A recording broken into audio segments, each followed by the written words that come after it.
Dear students, today we will discuss about stress and strain curve. So here in the last class we have discussed what is the stress and what is the strain. So what is the stress? Stress is restoring force per unit area, the ratio of restoring force per unit area. And what is the strain? Strain is nothing but the change in dimensions to the original dimension. So here, and also we have seen it is Hooke's law. So what is the Hooke's law? In an elastic limit,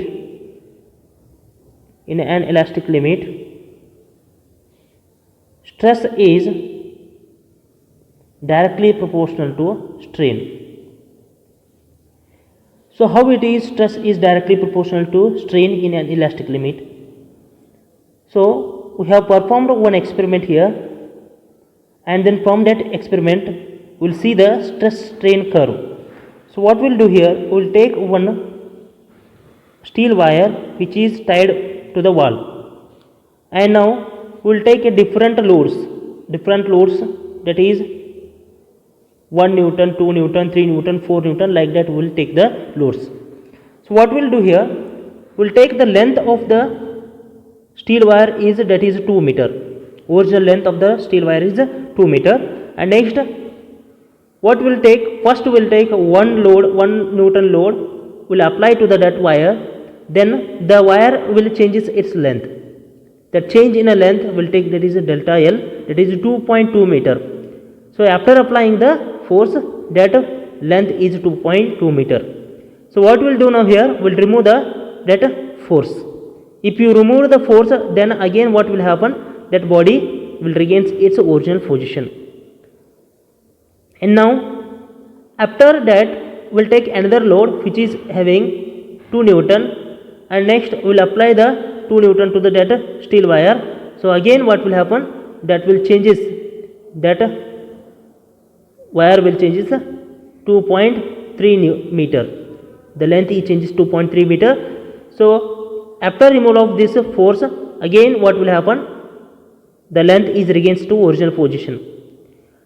So up to here it is, we are applying, we are increasing the load 1 Newton to 2 Newton, 2 Newton to 3 Newton, 3 Newton to 4 Newton. So up to the 4 Newton, for example I am taking up to the 4 Newton, the body regains its original position. It means the stress is directly proportional to the strain here.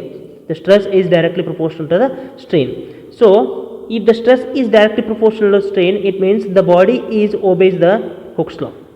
This body is obeys the Hooke's law. So what it mean? It means up to this point, up to that to 4 Newton load, the body regains is that 2 meter of the length perfectly, then it is called as perfectly elastic body up to that point. After the 4 Newton, I have applied the 5 Newton of the force to that body.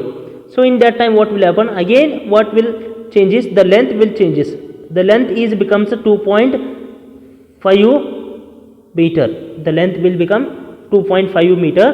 And the next, after removal of this force, the body regains a length.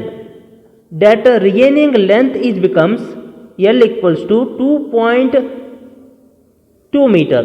The regaining length is becomes 2.2 meter. It means the original length is a 2 meter, but now the length is changes as a 2.2 meter after removal of the external force. So next again what we'll do, we'll apply the some other force, and then next again what will happen, again changes, and then again if you remove the force, then again what will happen, the length, in the length, original length, it becomes changes, that is a 2.3 meter. So and now what will happen at this particular point, at this particular region, the body does not regains its original position. So it means the stress is not directly proportional to the strain, not directly proportional to the strain, and here it does not obey the Hooke's law. At this region it does not obey the Hooke's law. So up to this region the stress is directly proportional to the strain, and this in this region the stress is not directly proportional to the strain, but what happens, still it is recovering or returning to its original state after removal of that applied force. So that point is called as yield point. That point is called as a yield point, or it is called as elastic limit.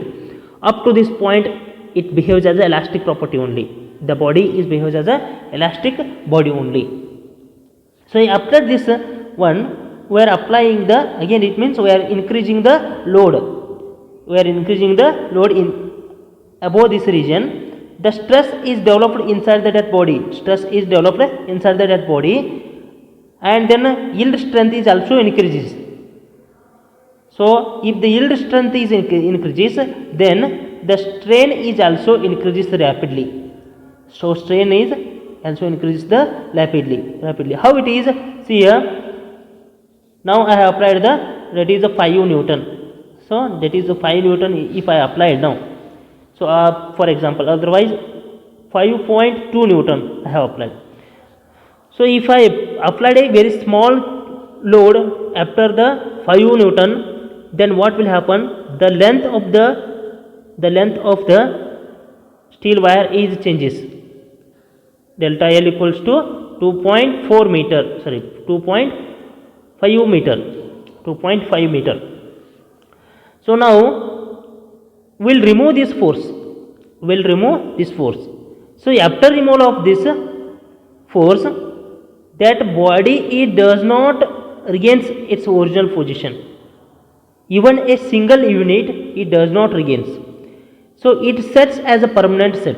That body sets as a permanent set. It means how much the length is increased, that much. It means at point it stops the regaining.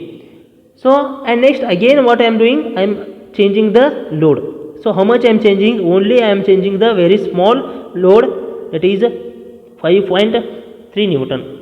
If you change, it means if you little bit if you increase the force, then that body is breaks. That body is going to be break. That body is breaking. At that point is called as a fracture point, or it is called as a breaking point. So what will happen here? Up to the certain load it behaves as a elastic body, and then at one particular point and one particular point, that point is called as elastic point or elastic limit. That body is considered as a elastic body. After that what happen? That body is changes its property, that is a permanent set. That permanent set is called as a plastic body or plasticity.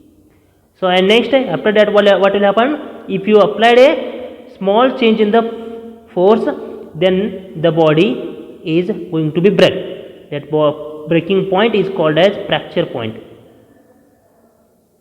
So whatever we have discussed this experiment, in this experiment we will see by using the graphical representation. See here now, we will take one is the x axis and y axis. This is the x axis and y axis. For x axis we will take a strain, and then for y axis we will take a stress. So therefore now here a certain load, the body is obeys the Hooke's law. The body obeys the Hooke's law, that is stress is directly proportional to the strain. So that is we will take OA is represents the straight line. OA is represents the straight line curve, and then after that what will happen? If you changes the force, that body is changing the length. but it is not a perfectly elastic body. And after that, some of the point the body behaves as a elasticity. After the some of the point, the body changes to its permanent set. That is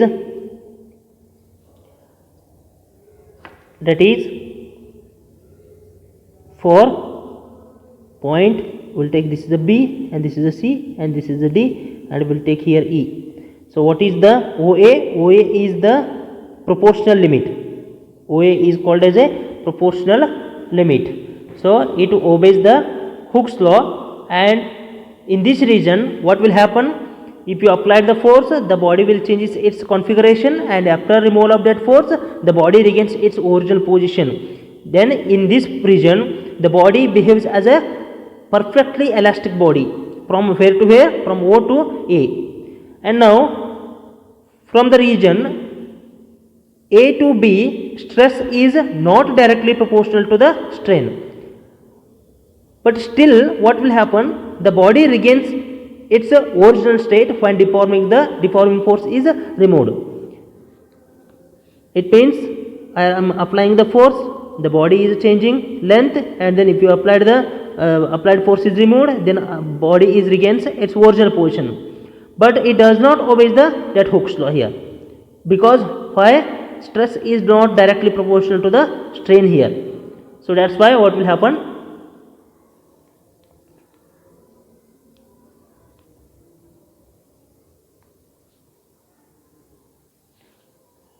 Here the point B is called as yield point. This B is called as a yield point or elastic limit. Up to this point we can apply the force, and then we can remove the force, then the body is regains its original position, as well as a proportional limit, as well as that is not proportional to the stress and strain. So this point is called as elastic limit or yield point. It is called as a yield point. So this strength is called as yield strength. This strength is called as yield strength. So, and now what happen? Again we are applying the force. So the body is changes its length, but it does not regains its original position. So that point is a C point. So that C point, up to the C point, what will happen? That body is changes its configuration from the elastic body to the plastic body. So it is called as a permanent set. Plastic body, and then that set is called as permanent set. This region O to O dash region is called as a permanent set. So now here the B to D, now if the load is removed at the point of C, the wire does not regain original length, but the increase in the length, the wire changes its permanent set. That permanent set is called as a plastic deformation. That is called as a plastic deformation. And now the stress is corresponding to the point D on the graph, that is called as ultimate strength. This point is called as ultimate strength. It means this is the end point. We have to apply the force to the dead body, which is maybe changes from the elastic body to the plastic body. So after this point, if you apply a little bit of the load, then what will happen? That body or that steel body is going to be break. So that point is called as that. This E is called as breaking point. E is called as a breaking point, or it is called as a fracture point. Fracture point. So what we have discussed here, from O to A is behaves as the perfectly elastic body, and next from the A to B is having the some of the elastic limit to give the fluid that to the body, and then after that what will happen? The body will change to elastic property to the plastic property. At this C point, what will happen? the body is permanently set into the plastic body, and next from the C to D, if you applied, the body is changes to the plastic body, and next if you applied a little bit of the force to the that body after the point of T, then the body becomes going to be fracture, and then next will get the that point is a fracture point.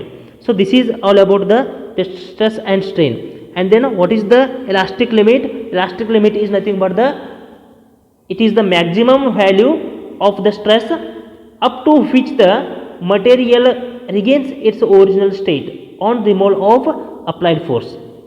On removal of the applied force, that is called as a elastic limit. So what is the permanent set here? Permanent set is nothing but the strain which remains permanently in the material even after removal of the deforming force. Strain, it means this strain is completely present at this point, and then it is a permanently in the dead body. So and then what is the plastic deformation? The deformation which takes place between elastic limit and then ultimate tensile strength is called as plastic deformation. Plastic deformation is the force is removed by the body, does not regains its original state. And then what is the fracture point? So the maximum value of the stress beyond which the body breaks, it is called as a fracture point.